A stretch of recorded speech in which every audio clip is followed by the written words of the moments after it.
I could tell you I was fragile.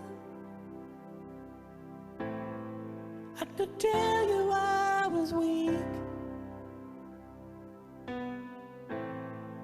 I could write you out a letter, tell you anything you need. I've seen minutes turn to hours, and hours turn to years, and I've seen truth turn to power. You can't see me the way I see you, and if you could feel me the way I feel you, you'd be a believer, you'd be a believer. Minutes turn to hours, and hours turn to years, and I've seen truth turn to power.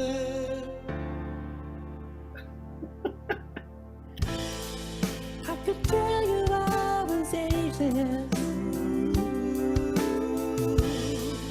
but I know you see the light. And I could tell you I'm immune to everything, but that's a lie. Dust don't turn to flowers, and skies don't disappear, but I've seen truth turn to power. Oh, if you could have seen me the way I see you, and if you could have feel me the way I feel you, you'd be a believer, believer, be a believer, believer, be a believer, be a believer. Hard to keep going on, to keep going on. I said it's hard to keep going on, to keep going on. Hard to keep going on, to keep going on. If you could see me the way I see you, and if you could feel me the way I feel you, you'd be a believer, you'd be a believer, you'd be a believer, be a believer, you'd be a believer, believer, believer. Minutes turn to hours, hours turn to years, and I've seen truth turn to power.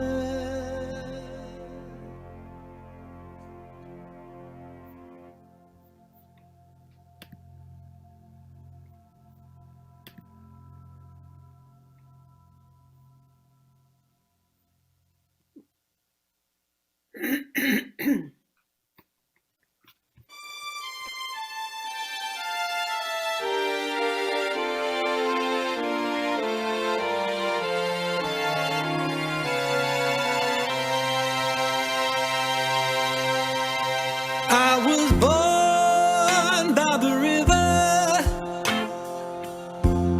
in a little tent. Ah, just like the river I've been running ever since. It's been a long time coming, but I know a change gonna come. Ah, yes, it will. It's been too hard living, but I'm afraid to die, 'cause I don't know what's up there beyond the sky. It's been a long time coming, but I know a change gon' come. Ah, yes it will.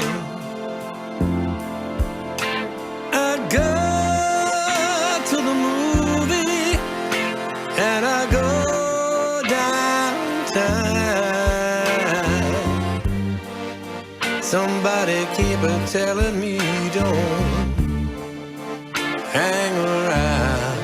It's been a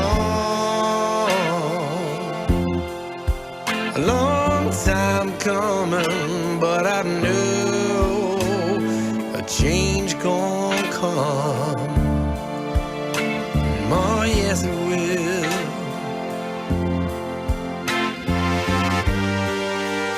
And I go to my brother,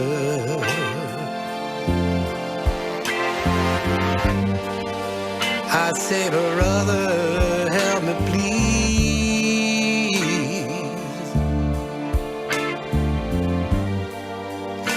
But it winds up knocking me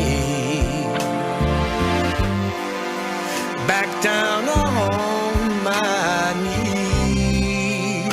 Whoa, there's been times that I thought I couldn't last for long, but now I think I'm able to carry on. It's been a long time coming, but I knew a change gon' come. Oh yes it will.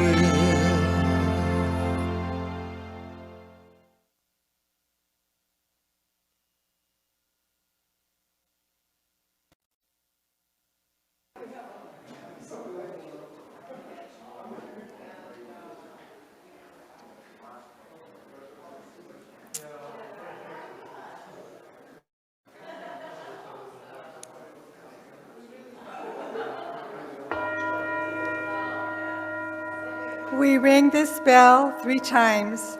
The first is to call us into relationship with those to whom we owe a debt. Our forebears who preceded us and once occupied this land, we now call home.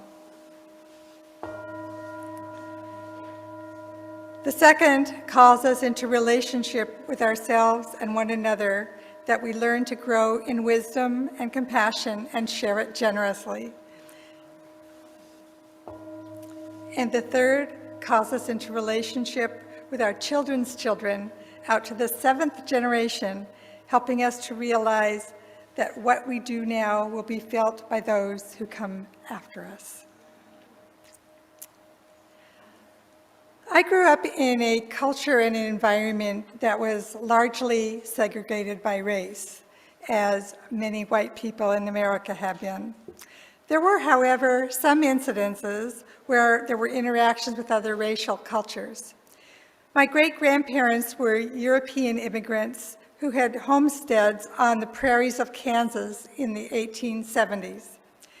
In 1878, a group of Cheyenne Indians left the reservation in Oklahoma, where they had been forcibly herded by the US government, and tried to head back to their ancestral lands in the Dakotas. When they met settlers on the Kansas prairie, they attacked them.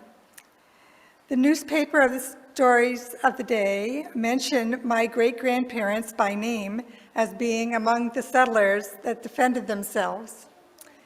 There were both settlers and Indian killed in that raid. This story was prominent in the historical memory of my family. A couple of generations later, my family lived in New Mexico, and a Pueblo Indian woman helped my mother with housework. We were very fond of her. Her name was Anastasia. Once she invited our family to her Indian village. After a feast of venison and beans, the whole village put on a circle dance for us.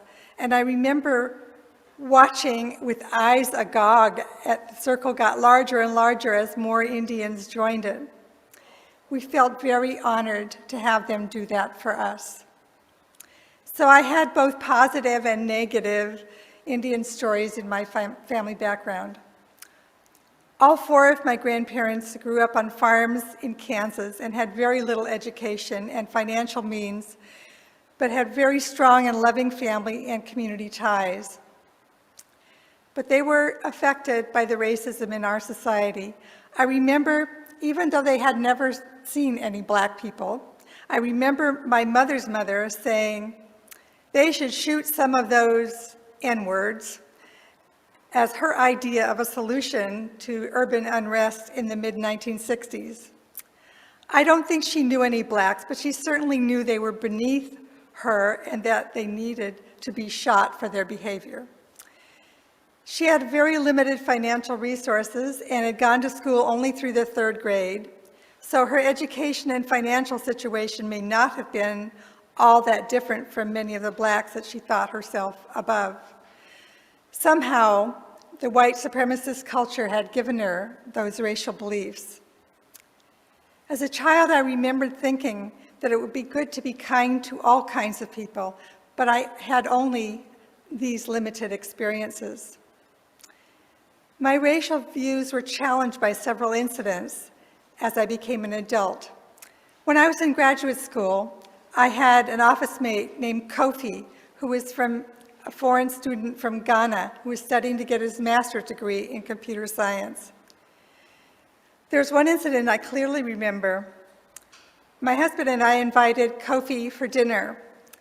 When we went to his dorm to pick him up, I waited for him to come down from his room, and as I waited, I saw a Black man approaching me down from a corridor, and I had this sudden fear reaction. After a few seconds, I realized it was Kofi, but where had that fear come from? I realized now that it had to be something I unknowingly picked up from the racist climate that we live in the United States. In my job as a computer scientist, I had a boss who was Black and had grown up in a poor section of Columbus, Ohio. He had gotten a scholarship to attend college, and it related to me that it seemed that his white classmates had grown up in a different country than he had grown up in. They believed that the police were there to help people, while he knew that they had preyed on his neighborhood and imprisoned many in his community, and had even several times had him in court, charges which he had been able to duck.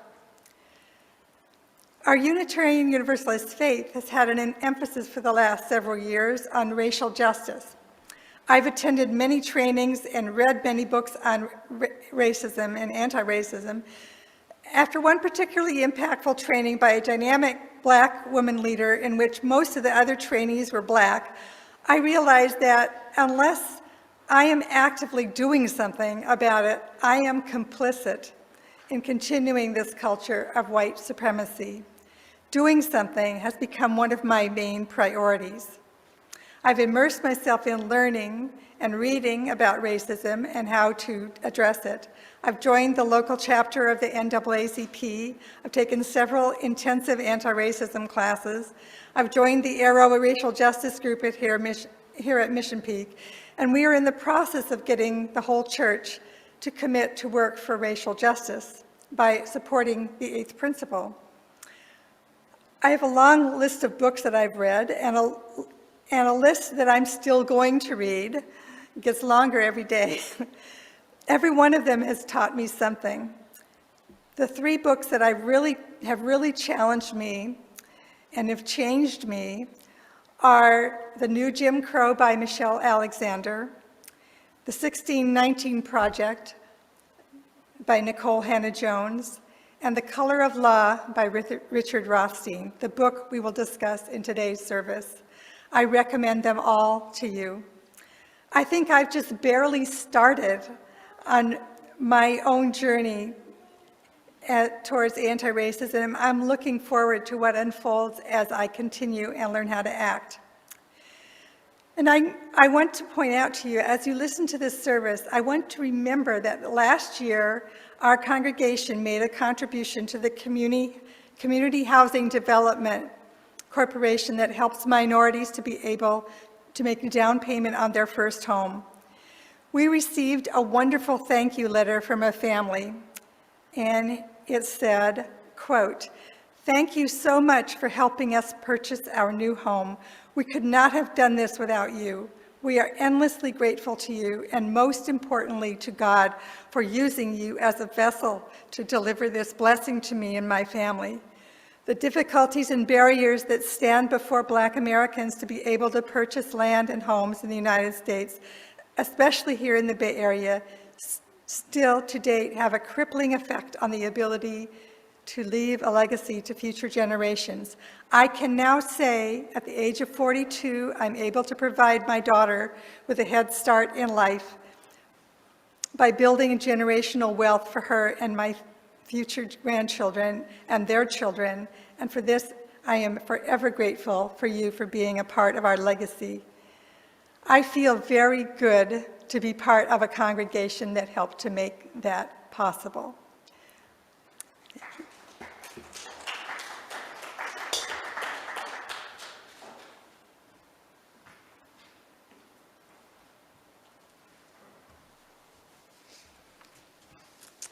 Good morning, and thank you, Reverend Barbara, for that. Welcome to Mission Peak Unitarian Universalist Congregation. My name is Melissa Holmes, and I'm a member of the board. We are so glad you've joined us this morning. Unitarian Universalism is a radically inclusive, non-doctrinal, non-dogmatic, open-minded, and open-hearted faith. We are people who are coming at truth from all different paths. We gather together across different identities, experiences, and beliefs to affirm and promote the inherent worth of every person. Together, we see our job is to love the hate out of this world, to heal the hurt in ourselves and one another, and to be the change we would like to see in the world. We use chat in Zoom or our Joys and Concerns book by the membership table to share joys and concerns, personal milestones of importance which will be read aloud during the service. Maybe you're here for the first time. We've been reaching out and asking people to bring their friends because we think the world, especially now, needs some friendly places to gather and find encouragement and hope. We have a social hour after the service where we get to visit with one another, either in breakout rooms on Zoom or on the patio here in Cole Hall. The worship host will give you more information about this immediately after the service. In the meantime, we will put a link to our weekly newsletter in the chat so you can see all the events coming up. We encourage you to join anything that speaks to you. We also put our welcome email, welcome@mpuuc.org, in the chat, and you can use that to request a newsletter or have other information sent to you. There are a few things I would especially like to call your attention to. In-person attendees should be masked inside and outside of Cole Hall during the service. Because it is apparent that vaccinated people can still spread the disease to others, we strongly encourage those in contact with children, unvaccinated, or immunocompromised adults to attend service either outside or via Zoom. We allow worship leaders, associates, and other service participants to be unmasked while speaking if they voluntarily disclose they are vaccinated and are 10 feet apart from others who are not vaccinated. More information can be found on the bulletin board if you're in Cole Hall to your left, or in the Week on the Peak. If you're in Cole Hall and you need a mask, we have masks at the welcome table. I have a few other announcements. If you are a committee head, you should have received an invitation to the April 9th Program Council meeting. There are links to RSVP and a link to the agenda in the email, as well as a request for some short pre-meeting preparation. So please read the email and respond. If you did not receive an email, and you should have, please email Deanna Alm, our president, at president@mpuuc.org, and she will make sure to send it out to you. This is also Canvas time of year for Mission Peak, and the Canvas committee has an announcement. Thank you, Valerie, for heading that up this year. And it is a reminder that you can still sign up for pledge parties. The remaining pledge parties are via Zoom.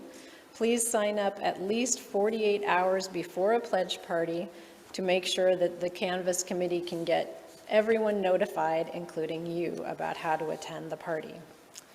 The link to sign up for a pledge party is in Week on the Peak, or you can find it on our website, mpuuc.org. The host will email you before the meeting, and you can also find out more information in our virtual Canvas brochure, which is also on the website. So Drew will be talking about this a little bit in just a minute, but completing Canvas during March is very important to Mission Peak. The board will begin to plan next year's budget, which starts in July of this year, at the beginning of April. So having all the pledge information is critical as we plan our budget. So as a community, we share this moment that matters in Canvas, and we will go forward together. Also, please make sure to silence your electronic devices. And if you hear something or see something in this morning's service that inspires you or makes you laugh or brings you hope, please tweet it or share it on social media or just tell a friend. We are trying to start a wave of love and justice with every gathering. Thank you for joining us.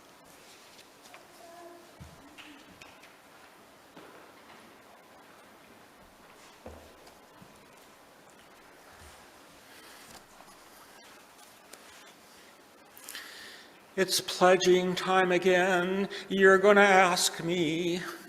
Oh, well, enough singing. I am Drew Wilson, and I am going to ask you. But first, I'd like to thank the folks who are participating in the pledge drive.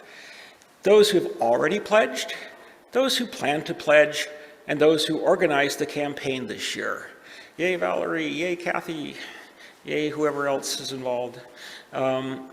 In addition, I'd like to thank the 3 anonymous families who donated the matching funds this year. As one of the original members of Mission Peak, it especially thrills me to see such an outpouring of support. However, as the Canvas team reminds us every year, 3 especially generous families have provided over a third of the pledge income for the past few years. And we are also reminded that as much as we appreciate them, if something were to happen to one of them to stop them from pledging, it'd make a really big hole in our budget. Relying on a few large donors can also give them undue influence over the congregation. Fortunately, that has not happened here. And also, the 3 generous pledgers are still generously pledging. But broadening our base of support is the only way to protect ourselves for the future. So why have our big donors been so benevolently generous? Obviously, I can only speculate, but I suspect a lot of the reasons are similar to my own when it comes to my longtime support for Mission Peak. For one thing, UU Principle number 5, which talks about the use of democratic process, implies that each member's opinions on the congregation's direction should have equal weight. But even more significant for me are the many benefits for myself and others that Mission Peak's programs and worship have provided, and its tremendous potential for the future. I've learned so much from sermons, adult classes, and workshops, and the leadership roles I have taken on. Of course, I love to sing in the choir and appreciate the singing education that has provided me. You were there for my late wife, Janet, when she was in the hospital, and for me when she passed away. Still deeply appreciate that. It is great to be part of a wonderfully caring community such as Mission Peak. But I have also been impressed by how much Mission Peak has accomplished for such a small, relatively young congregation. We've fed the homeless, kick-started Stone Gardens, supported Barbara's work in mental health, helped the refugee, helped fund local nonprofits through our Share the Plate program, and provided quality religious education to children, and so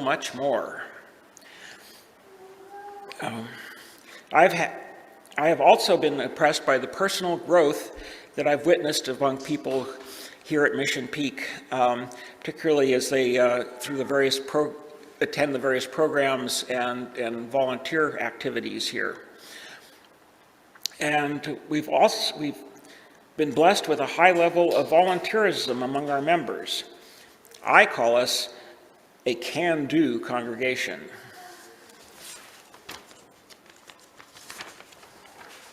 Because we remain a can-do congregation, even as the events of recent years have left us somewhat exhausted, I believe we have a very bright future. We really are trying to become a model UU congregation, which strives to follow our principles and values and to provide all members with the skills to do all of the above. I still believe we can live up to the breakthrough congregation status that we were granted a few years ago, and become a leader in demonstrating and building a just and caring community, both internally and in the larger world. So even when things go badly, even when things don't go exactly the way I want them to, or the congregation does not have the same priorities that I think they should have, I still find my, shall we say, chalice overflowing here at Mission Peak. Thus, right from the start, I pledged generously and have steadily increased my pledge most years. I have again this year, and hope many of you will too. And speaking as a former treasurer, we really need that bookkeeper position that's been talked about. So let's make it happen. So in summary, my vision for Mission Peak is to grow into a powerful force for good in our community and our corner of the Bay Area and in the world. With all of our commitments, our can-do spirit, and your continued support, I believe we can get there. So be it.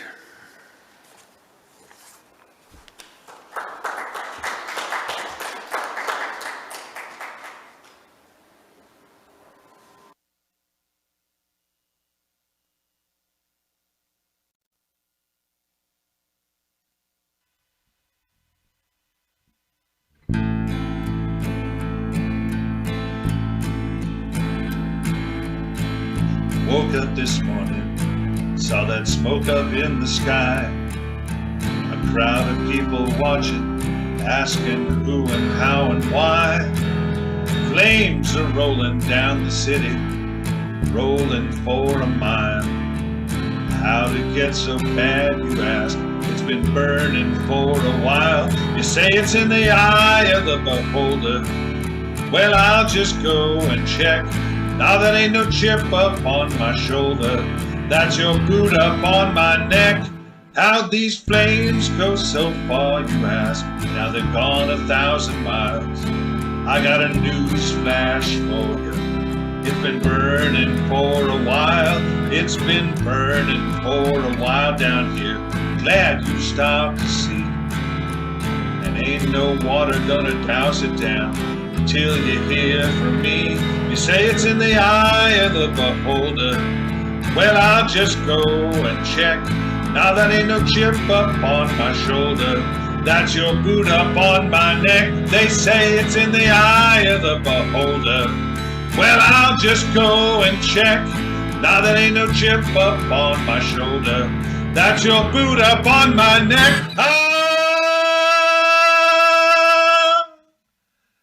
It's been burning for a while. It's been burning for a while. It's been burning for a while. It's been burning for a while. It's been burning for a while down here. Glad you stopped to see. Ain't no water gonna douse it down until you hear from me. Until you hear from me.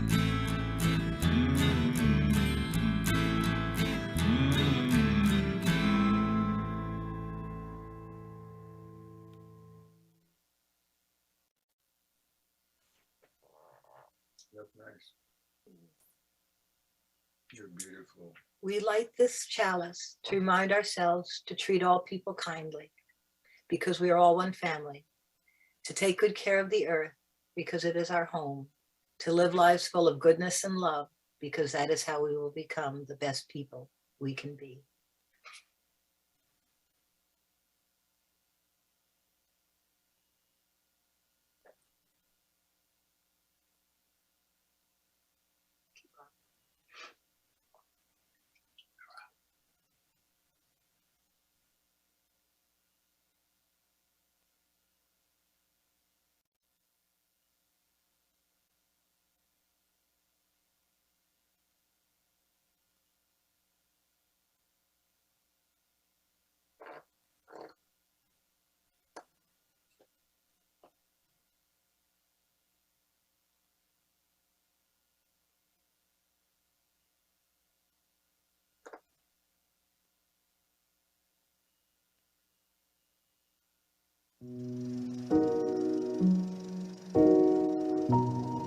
In the middle of the 20th century, the city of St. Louis, Missouri, and the United States federal government condemned and demolished the neighborhoods in downtown St. Louis where African Americans lived, displacing thousands.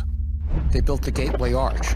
They built a university, interstate highways, hospitals, and middle-class housing that was unaffordable to the former African American residents. Those who were displaced then relocated to the few other places available, converting inner-ring suburbs like Ferguson into new segregated enclaves.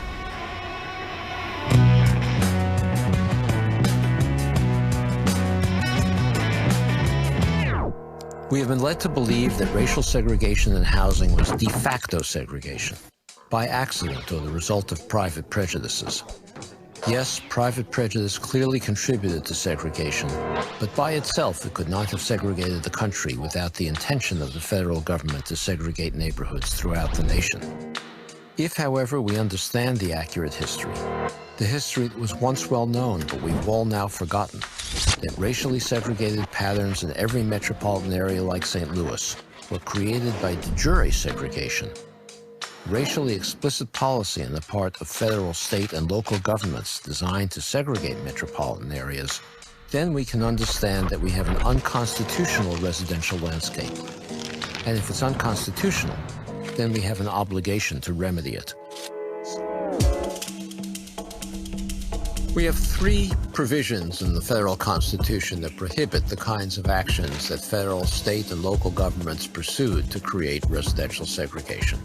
One is the Fifth Amendment, which requires the federal government to treat all citizens fairly. Another is the 14th Amendment, that requires state and local governments not only to treat citizens fairly, but to treat them equally. And then the 13th Amendment, which abolished slavery, also requires that we banish the effects of slavery, which Congress long ago determined was any form of second-class citizenship. So in fact, the prohibition on African Americans to purchase homes in federally subsidized white communities or the segregation of public housing created a form of second-class citizenship which was a violation of the 13th Amendment. We cannot reverse de jure segregation mainly with lawsuits.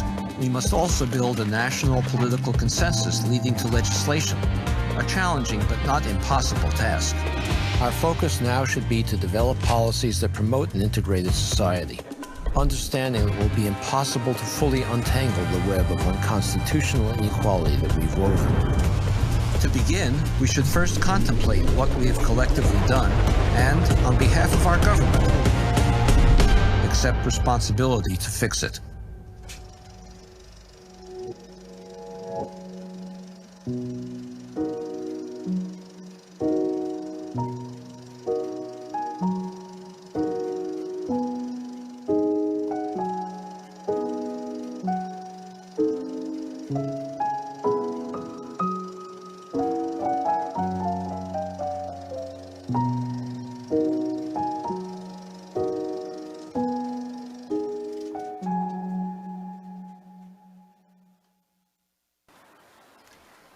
We are blessed to have the presence of our young people and youth with us this morning, and now at the end of our Story for All Ages, we commend them to go with Sean and Corby and Alexa and Paul and all of the great people who have programming in our incredibly expansive outdoor theater.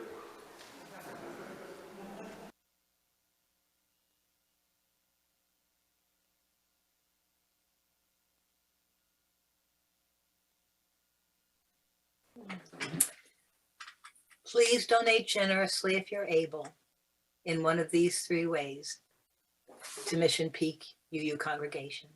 Please mail a check to P.O. Box 545, Fremont, California. Okay. Drop an envelope with a check, not cash, to Mission Peak main slot addressed to Mission Peak Unitarian Universalist congregation. We will be collecting this once a week. You can also pay online with a credit or debit card. Please note that if you pay PayPal, that they charge a 3% commission. Thank you for your generosity.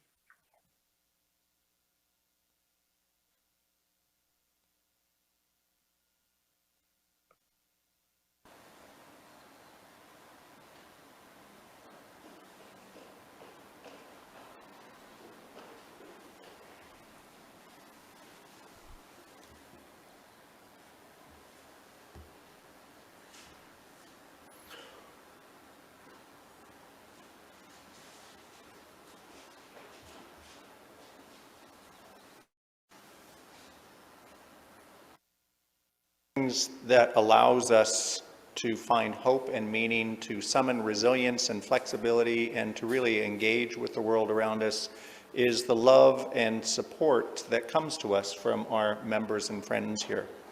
If you have a joy or concern that by sharing with this community might enhance that resilience or increase that support, please write something in the chat or in our book, and we will share that with the community so that we can all hold one another in our hearts.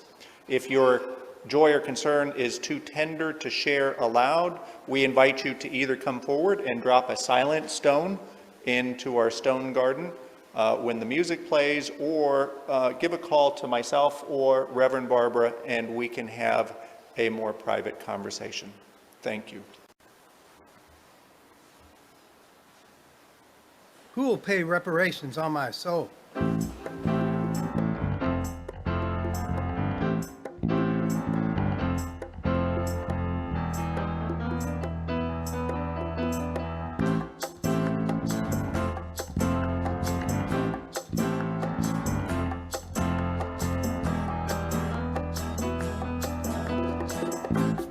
Many suggestions and documents written, many directions for the end that was given. They gave us pieces of silver and pieces of gold. Tell me who'll pay reparations on my soul.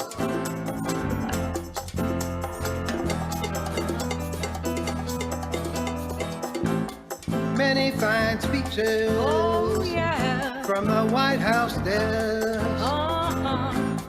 written on the cue cards that were never really there. Yes, but the heat and the summer were there, and the freezing winter's cold. Now tell me who'll pay reparations on my soul.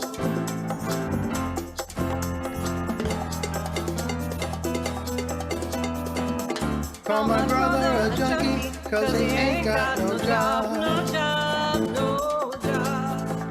Told my old man to leave me when times got hard. Told my mother she gotta carry me all by herself. And now that I wanna be a man, can't depend on no one else. Oh yeah. What about the red man who met you at the coast? Never did sharing, always had to have the most. Oh yeah. What about Mississippi and the boundary of old? Tell me who'll soul.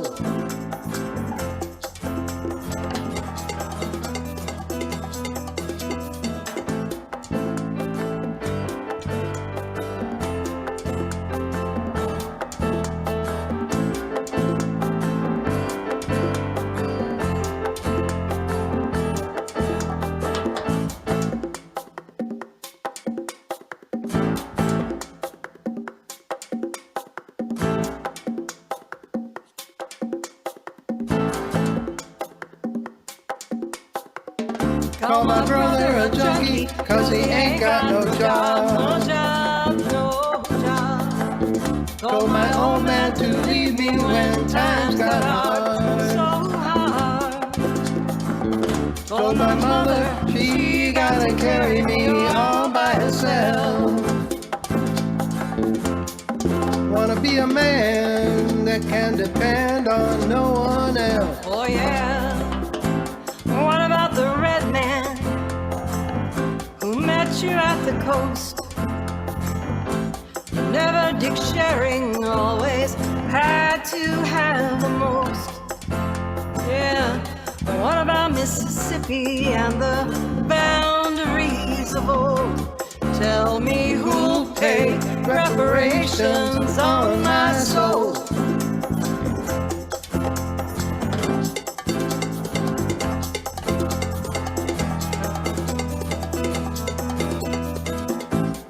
Many fine speeches Oh yeah. from the White House desk,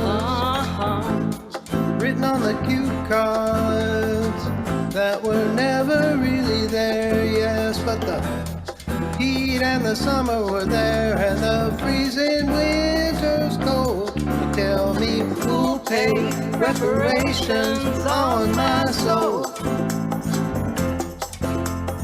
Who'll pay reparations? Cause I don't dig segregation, but I can't get integration. I got to take it to the United Nations. Someone to help me away from this nation. Tell me who'll pay reparations on my soul.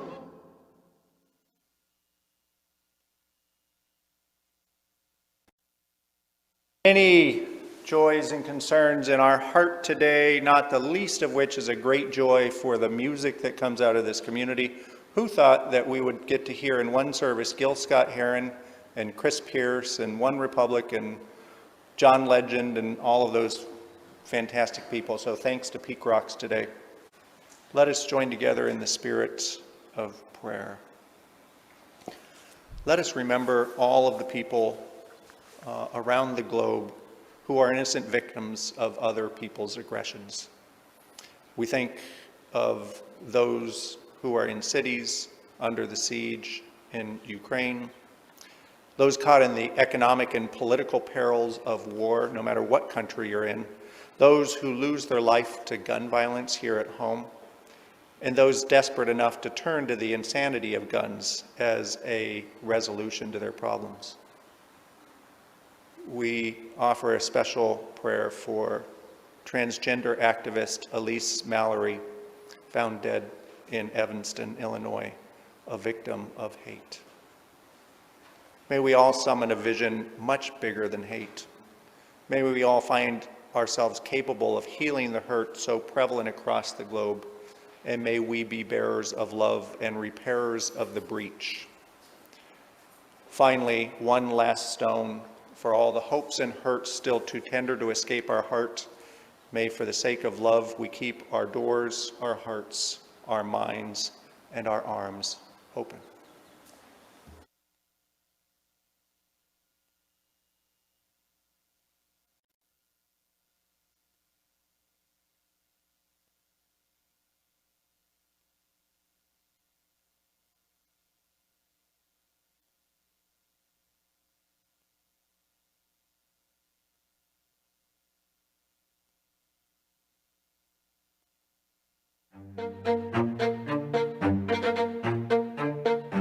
We've left untouched the biggest segregation of all, that overwhelms everything else and hangs over our entire society, and that is that every metropolitan area in this country is residentially segregated. I've lived in many of them.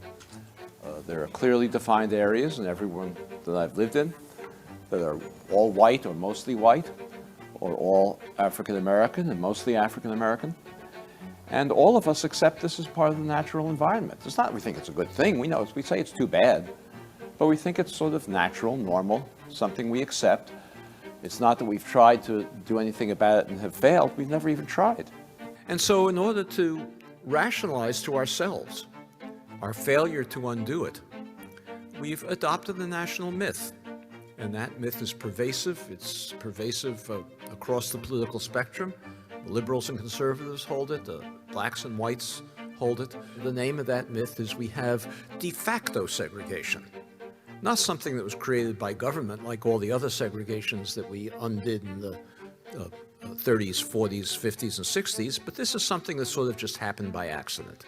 It happened because people like to live with each other of the same race. Or it happened because private actors, whether they were real estate agents or bankers or private citizens, discriminated in how they sold or rented homes. Or it happened because African Americans happen to be poorer than whites on average, and therefore they can't afford to move to middle-class communities. De facto segregation is an utter myth.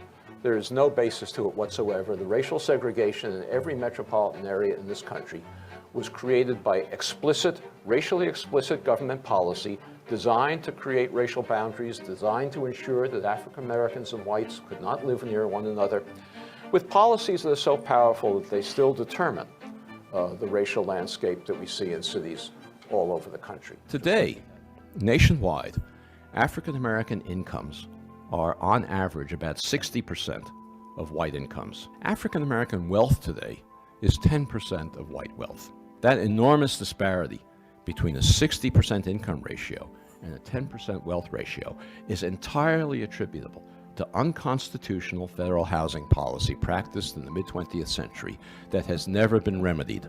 It's a constitutional violation. Of course, it determines the ongoing racial inequalities we have today.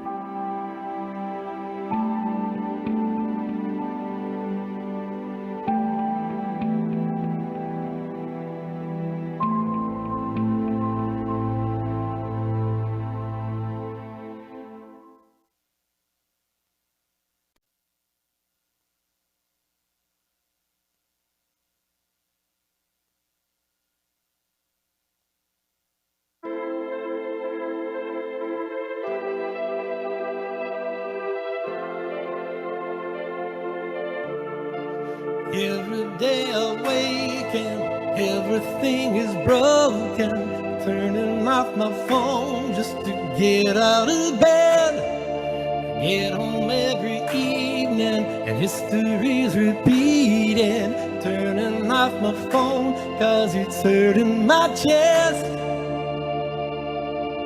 And heaven knows I'm not helpless. What can I do? I can't see the use in me crying. I'm not even trying to make the change I wanna see. I can't sit and hope, I can't just sit and pray that I can find the love when all I see is pain.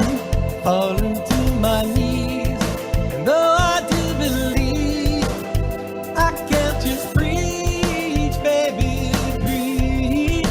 Whoa, whoa, whoa. I can't just preach, baby, breathe. All I hear is voices, everybody's talking. Nothing really is happening, cause nothing is new. Now when all is tragic, and I just feel sedated. Why do I feel numb? Is that all I can do? And heaven knows I'm not helpless. Oh, I'm only human. I can't see the use in me crying.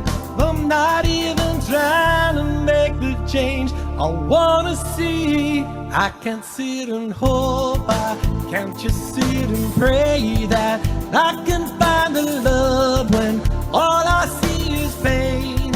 Falling to my knees, though I do believe I can't just preach, baby, preach. Oh, oh, oh, oh, I can't just preach, baby, preach.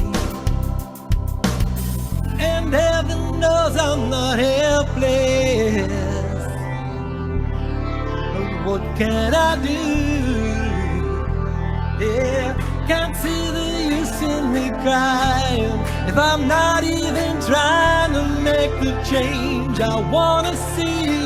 I can't sit and hope, I can't just sit and pray that I can find the love when all I see is pain. I try to do the things I say that I believe. I can't just preach, baby, preach. Oh, oh, oh, I can't just preach, baby, preach. Oh, oh, oh, I can't just preach, baby, preach. Falling to my knees, and though I do believe, I can't just preach, baby, preach.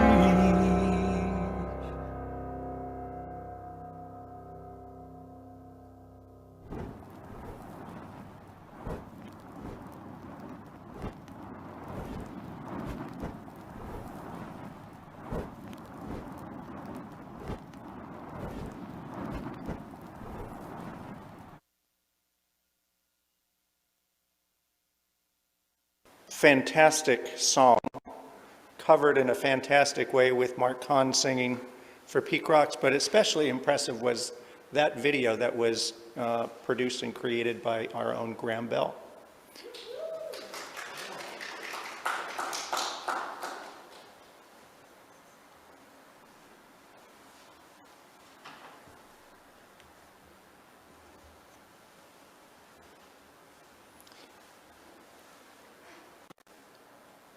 Just over 150 years ago, this was money for nearly half of America.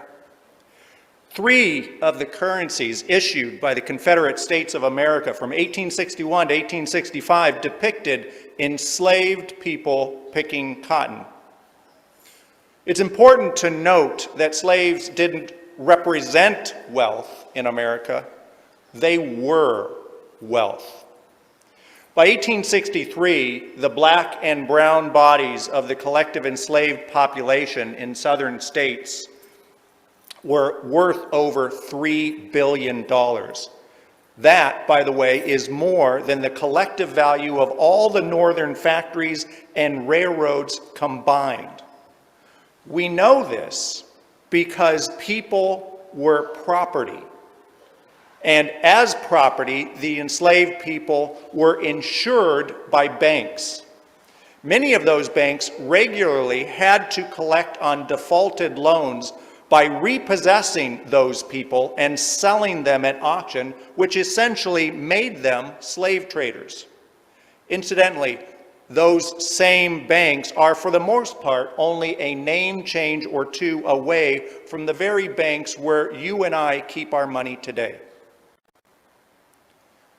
As the Civil War was ending, Union General William Sherman and Secretary of War Edwin Stanton gathered a group of 20 black leaders and asked them what the black community needed to build lives in freedom. Reverend Garrison Frazier, the leader of the group, answered simply, "The way we can best take care of ourselves is to have land." 4 days after the meeting, Sherman issued what became known as Special Field Order Number 15. It set aside hundreds of thousands of acres of land, saying each freed family shall have a plot of not more than 40 acres of tillable ground. The day before his second inauguration, President Abraham Lincoln signed a bill that made that plan official. America was almost a very different country. But it didn't turn out that way. Only a few weeks later, Lincoln was assassinated for his views on race. His successor, Andrew Johnson, who was from the South, quickly reversed that order. By the end of his first year, President Johnson complained bitterly about the terms of surrender, asking why he had to deploy so many U.S. troops to defend the formerly enslaved from violence aimed at them by their former enslavers. That protection provided by the U.S. troops allowed the newly freed to get paid for their labor, own property, even run for office. But Johnson considered allowing African Americans to work for themselves and not for the benefit of whites was discrimination against whites. By the end of his first year in office, the few thousand freed slaves who had received reparations of land were evicted, and reparations were instead given to many of the former enslavers for the property that had been taken from them. It's important to stress that everything I just shared was perfectly legal. It was all sanctioned by law, upheld in court. I mention it here just for background. This sermon is not about slavery. This sermon is about the law. And specifically, it's about what happens when we use the law the same way we use people. Richard Rothstein's book, The Color of Law, asks an important question. He asks us to decide whether the law was used unconstitutionally. More specifically, was the law established, interpreted, and applied equally across people, equally across race, as the 13th and 14th Amendments mandate? Or did the bitter history left by 246 years of chattel slavery, followed by rescinded reparations, show up and taint everything that followed? To explore that, let's look at what followed. In the early 20th century, America was returning from the war to end all wars, only to face Jim Crow at home. Terrified by the 1917 Russian Revolution, government officials in the U.S. came to believe that communism could only be defeated in the U.S. by getting as many white Americans as possible to become homeowners. The idea being that those who owned property would be invested in capitalism. So, in 1917, the Federal Department of Labor promoted an Own Your Own Home campaign, handing out "We Own Our Own Home" buttons to school children all over the country and distributing pamphlets and producing newsreels that were shown in theaters citing, "It is our patriotic duty to cease renting and buy single-family homes." Better Homes in America was the organization behind this effort. Although that organization was technically private, Secretary of Commerce Herbert Hoover was its president, and the current Vice President, Calvin Coolidge, was chair of its advisory council, and a key member of the organization was President of the American Construction Council, Franklin Delano Roosevelt. Because of the 5th, 13th, and 14th Amendments, the government could not explicitly favor whites over African Americans as homebuyers, but as a private organization, Better Homes could. Along with Metropolitan Life, Better Homes developed the largest planned community in the nation, Parkchester in New York City, and using zoning laws and embedding racial covenants into deed restrictions, their project became a template for cities all across the nation. Here is just one example of such a covenant embedded into restrictions. This comes from Davis, California. There shall not on said premises be any slaughterhouse, smith shop, forge furnace, brass or iron foundry, gunpowder manufactory, or any noxious, dangerous, or offensive trade. No part of said premises shall house an insane, inebriate, or asylum tenant, or serve as a cemetery, burial place, or be used for any structure other than a dwelling for people of the Caucasian race. Although later these covenants were declared illegal, many were reinforced for years by local, state, and federal agencies and remain unenforceably on the books today. But where this story really gets going is during the Great Depression. When President Roosevelt took office, he folded in his previous plan with better homes for home ownership into the New Deal. The newly created Federal Housing Administration, FHA, and the Homeowners Loan Corporation, HOLC, paved the way for average citizens to buy homes during the Depression. Banks were encouraged to offer more home loans when the government offered to back them and insure those loans.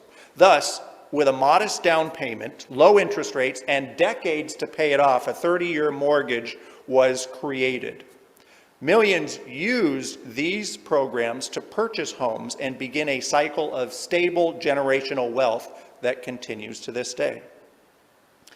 The problem, however, with Roosevelt continuing his early plan of home ownership for American citizens is that he also continued his plan of segregation through exclusionary lending practices.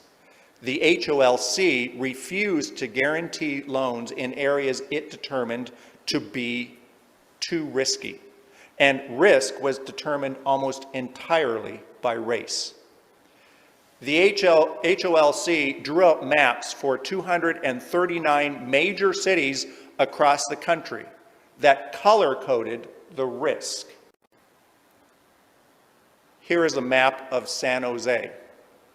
I could have gotten one for Oakland or Berkeley or San Francisco. They're easy to find online. Risk translates to what the government saw as credit worthiness. Green was A grade, the best, white businessmen. Blue was B grade, still desirable area, white collar workers. Yellow was C grade, a declining area susceptible to adverse racial influences. Red was D grade, hazardous, where undesirable foreign influences and Negroes had already infiltrated. These are all quotes, by the way. The HOLC refusing to lend in red areas became known as redlining. Turns out creditworthiness actually meant race-worthy. After World War II, benefits from the GI Bill, which promised returning service members access to home loans with little or no money down, were mandated federally. But because they were issued locally and the vast majority of financial institutions followed HOLC requirements, racial covenants were placed into those deeds, and African Americans were refused those benefits despite honorary military service. Another widely observed discriminatory practice was called blockbusting. It involved realtors who went into green or blue desirable areas adjacent to yellow or red areas, and they would rent or sell to African Americans on the periphery of that territory. Then they would move slightly deeper into the white community and sound the alarm of infiltration. They hired African American mothers to push baby strollers through the neighborhood. They paid African American men to ride slowly in their cars with loud music blasting. And then they called white homeowners in the community asking to speak to someone with a traditional African American name like Johnny May. Then they advertised that property values in that area would plummet and offered to buy the homes from scared white homeowners for less than they were worth. They would then resell those properties to African Americans at higher prices because there was a higher demand in the African American community. But as soon as the neighborhood flipped, business and industry and jobs would usually move out. With the economic pressure of paying the higher mortgage for the higher priced homes and having fewer jobs, African American communities typically struggled. They often increased occupancy in their neighborhoods in each house to make payments more feasible, creating more densely populated communities. Local community municipalities would then decrease sanitation and sewer services, shops and grocers would close, and the area would appear blighted.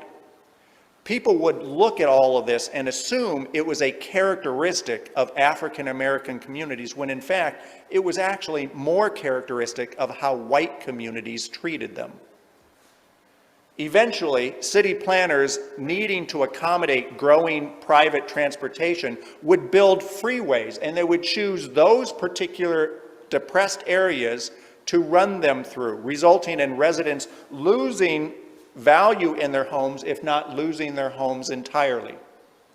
And where none of these strategies managed to keep African Americans out of the housing market, it was all too common to return to a much older strategy, which is just violence. In 1951, World War II veteran Harvey Clark and his wife Janetta and their two small children rented an apartment in the white neighborhood of Cicero near Chicago. They were asked, not so politely, to leave. When the Clarks refused, a mob of 4,000 showed up, surrounded their house, started throwing rocks, and raided the apartment, destroying fixtures and throwing the family's belongings out the window onto the lawn where they were set ablaze. Time magazine reported, quote, that police officers acted like ushers, politely managing traffic like you'd see police managing pedestrians at a football stadium, end quote. The only people the grand jury indicted in that case were Harvey Clark, his real estate agent, who was an NAACP attorney, and the white landlady who rented them the apartment, as well as her attorney, on charges of inciting a riot and conspiring to lower property values. Over the course of 35 years, these strategies repeated with shocking predictability all across the country. No one during this whole time at the FHA or the HOLC, the Realtors Association, politicians, or economists ever researched or provided any evidence that African American residency lowered property values. And that was because that studies repeatedly showed just the opposite. But it didn't matter. This wasn't about facts. It was about race and wealth. All of this led fair housing to become a core issue for the civil rights movement.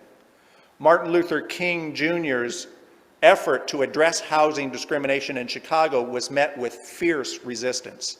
And when that tension arose in the civil rights movement and reached a fevered pitch in the wake of King's assassination, President Johnson and congregational leaders tried to settle things down with the Civil Rights Act of 1968. Sections 8 and 9 of the Civil Rights Act included the Fair Housing Act, but interestingly, Section 10 was the civil disobedience, or the Civil Obedience and the Anti-Riot Act, which, as John Oliver says, was the government's way of saying, that's our final offer, and we've gone about as far as we're going to go on this whole civil rights thing. But the Fair Housing Act did finally make, after 35 years, the myriad of segregation strategies illegal. But again, discrimination found a new and still legal way to continue. Although the government could no longer refuse to guarantee loans by race, they could and did set up tiered mortgage rates and fees that they claimed were to balance credit risk. Banks targeted communities of color for high-risk subprime mortgages, which would often start out low but increase over time and balloon after late payments. Many of them were designed to fail, leading to default and foreclosure. Some banks, Wells Fargo, even targeted churches in black communities promoting home ownership and creating wealth programs. They would offer a donation to the church for every member they found who would take out a mortgage through them. But those banks only issued subprime mortgages even to buyers with premium credit who qualified for much better mortgages. The subprime mortgage meltdown of 2007, a conspiracy that included hedge fund operators, the investment industry, ratings agencies, and insurance companies, resulted in the black community losing 53% of its total wealth. So let's talk about what this all means, the bottom line, dollars and cents. As Richard Rothstein points out, the U.S. today is still incredibly segregated. And that segregation is not only geographic, it's economic. And the correlation between the two is not coincidental. Today, only 45% of black householders own their own homes, compared to 75% of whites. Back in the 30s and 40s, when it was still affordable for all Americans to purchase a home, which cost at that time roughly twice the annual median income, around $5,000 to $9,000, black families were excluded from the market by temporarily legal government restrictions. For over 30 years, 98% of FHA loans were handed out to white borrowers. Today, those homes are worth between $300,000 and $800,000 or more. Equity from those homes was put into the college funds for white children, help them weather downturns, maintain health insurance, and help them bequeath large sums of money to future generations, serving as down payments for their homes. On top of all of that, remember that prior to all of this, African Americans had been enslaved for 246 years. Their labor built this nation and our collective wealth together. That wealth whites got to keep. And there's an amazing thing about wealth. It grows for those who have it. And it piles up and gets passed on to future generations. Consider that $100 invested in the U.S. stock market in 1863 at average rate of return would be worth $3.5 million today. It's hard to win any race when the other people running have a 350-year head start. The legal segregation of where people are allowed to live is directly correlated to the amount of wealth that they wound up building. This is obvious to anyone who has studied history. What's not obvious is what we're going to do about it. 3 years ago, after a bill on reparations was presented to Congress, Senator Mitch McConnell was asked about it.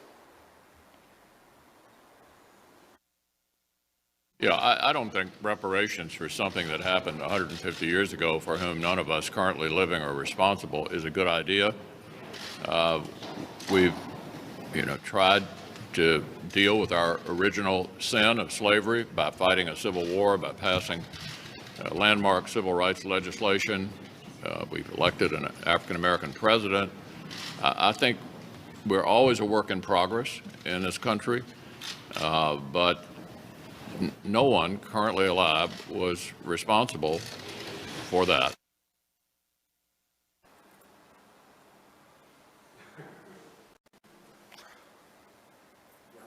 I am going to let John Oliver offer my rebuttal for me. He says, Wow. Reparations aren't a good idea because we've elected an African American president. Who exactly is the we in that sentence, Mitch? Because as I remember, electing that president was basically your least favorite thing America ever did. And you vowed to devote every waking moment to making sure it never happened again. We tried to deal with our original sin of slavery by fighting a civil war, which you didn't have to take a side in, by passing civil rights legislation, which you didn't have to take a position on, and by electing an African American president who you ostracized and undermined at every turn. Essentially, Mitch, what I think you're saying is, quote, this country has come a long way, and with God as my witness, it will not go any further. But friends, until we can all say that black lives really matter, we have not come nearly far enough. And if we ever wish to be known by the principles of liberty and justice for all, we need to seriously look at just how many our Constitution and laws left out of that promise. This is not even about slavery, which is another question that deserves some serious consideration. It's about the unethical and unconstitutional de jure segregation that is directly traceable to today's wealth gap. Look, I don't know what the solution is, except it's time we all took some time of reflection to realize that we left something behind. Something we can't live without. Maybe reparations will help us find it. Think of it as a buyback plan for the soul of our nation, which we mortgaged long ago to get this far along the path to the glory of life.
Wake up, everybody, no more sleeping in bed.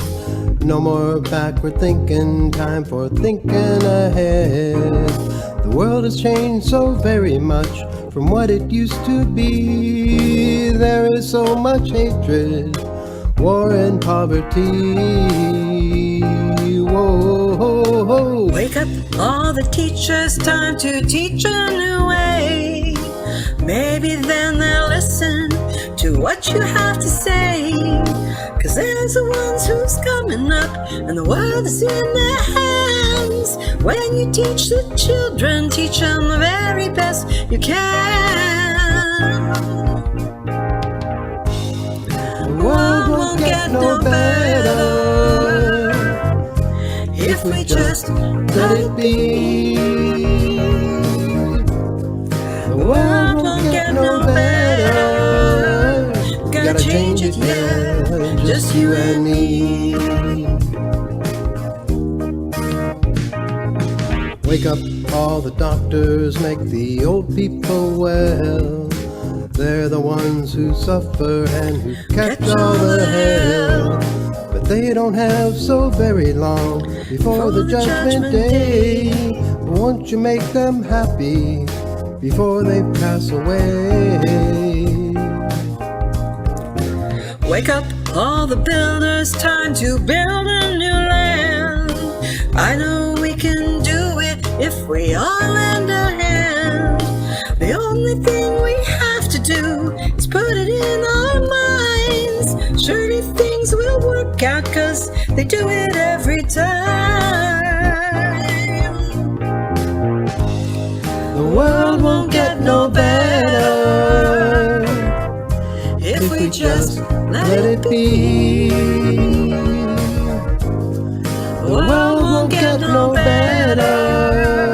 We gotta change it, yeah, just you and me. Change it, yeah. Oh, change it, yeah, just you and me. Just you and me. Change it there, Change it, yeah, just you and me. Can't do it alone. Don't do it alone.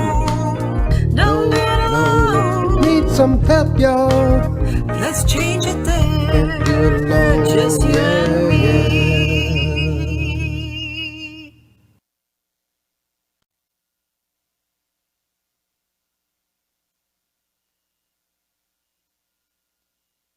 We extinguish this flame, but not the light of truth, the warmth of community, or the fire of commitment. These we carry in our hearts until we are together again.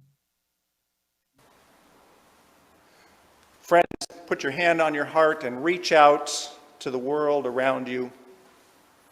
May we exercise the kindness and love from which we were built. May we be repairers of the breach. May we help make all things whole, all that is broken around us. And may our legacy be that we walk this earth leaving liberty and opportunity in our wake. May it be so. May it begin today. Amen.